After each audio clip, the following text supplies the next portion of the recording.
I had my fill at this point. Whatever, I snapped in a flat, subdued tone. If you find me less than tolerable, you are welcome to seek company elsewhere. She stopped in her tracks, responding in a broken whisper. Maybe I will. I turned to see the tears welling in her eyes. I felt myself flush with embarrassment. Once again, my temper managed to get the better of me. I tried to think of something to say to undo my words. Sarah, You'll find your father at the mill. May you enjoy your last day as an angry child alone. Son of Creighton, she barked in a voice wrought with condemnation and hurt. She turned and disappeared into the brush.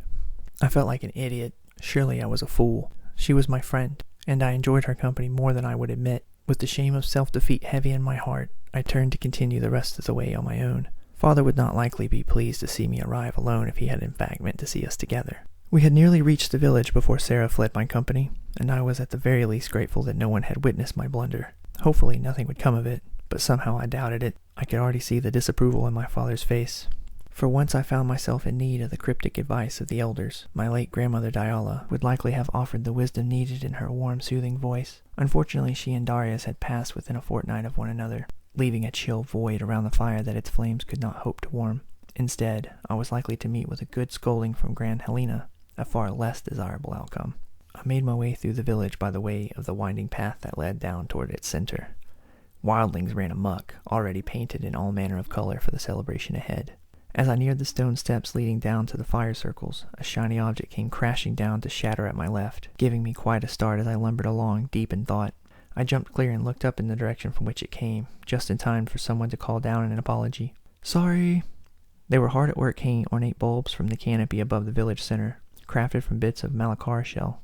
The colorful ornaments were dazzling by the light of the fires come nightfall. They shone like lanterns when the light hit them, suspended by links of rope that allowed them to sway and dangle in the breeze, creating a floating sea of color over the celebration that would take place below them come nightfall.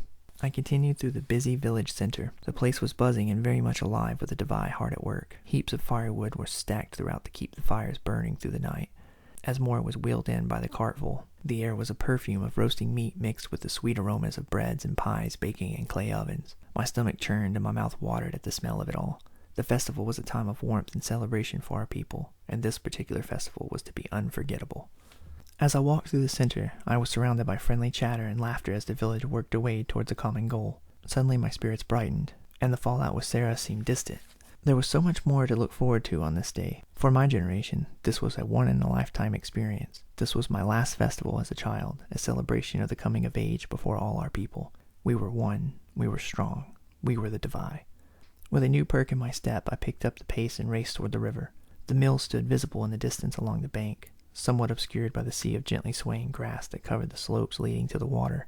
I ran through the tall grass as it scratched and whipped at my legs. The pungent citrus smell of the field moved with the breeze, as each wonderful breath filled my lungs to carry me further. At last I arrived at the mill. A massive wooden wheel lay on the bank, as several of the Devi's strongest men worked at it. They had pulled a large branch fallen from the alachine down to the river's edge and were hacking and sawing to produce slats and planks to repair the broken wheel, where my father stood. As I neared the work site, his eyes found me. His booming voice called out above the sounds of the hacking and sawing. "Kael, my boy, just in time." His beard bounced as he called out warmly. His smile faded a bit as he asked, "Where's Sarah?" My heart skipped. I had thought of everything on the way except an answer to this question. I felt myself flush with embarrassment, but decided to face the truth and get it over and done. "I think I upset her," I offered timidly, averting my eyes and scratching my head as I spoke.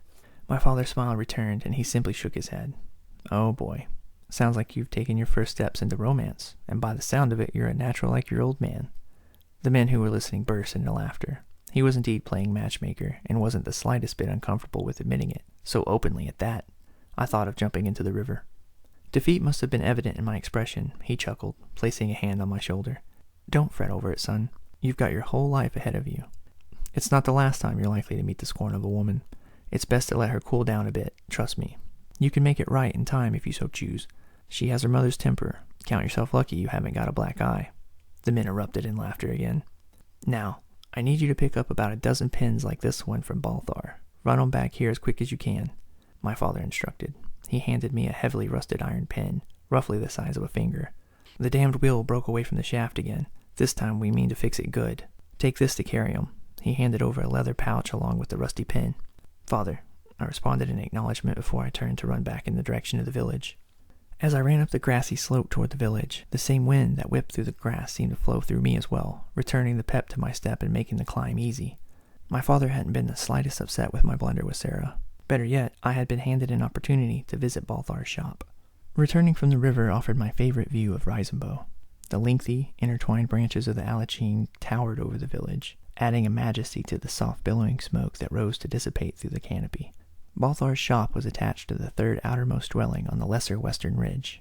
Closer to the village, the grass was well trodden and maintained by free-ranging goats. The smell of them was somehow sweet mixed with the rich smells of the land, the healthy green grass soft and plush beneath my bare feet. I made my way up a worn dirt trail carved by hoof and foot alike, playfully shooing a few carefree grazers from my path as I walked. In no time I stood before Balthar's shop. It was a crude open shack built into the side of the stone hut he called home. 2 pillars held a roof of mud and sticks aloft at one end. The other rested atop the domed hut. A single wall lined the rear of the shop, constructed of the same stone and mortar as the hut to which it was attached.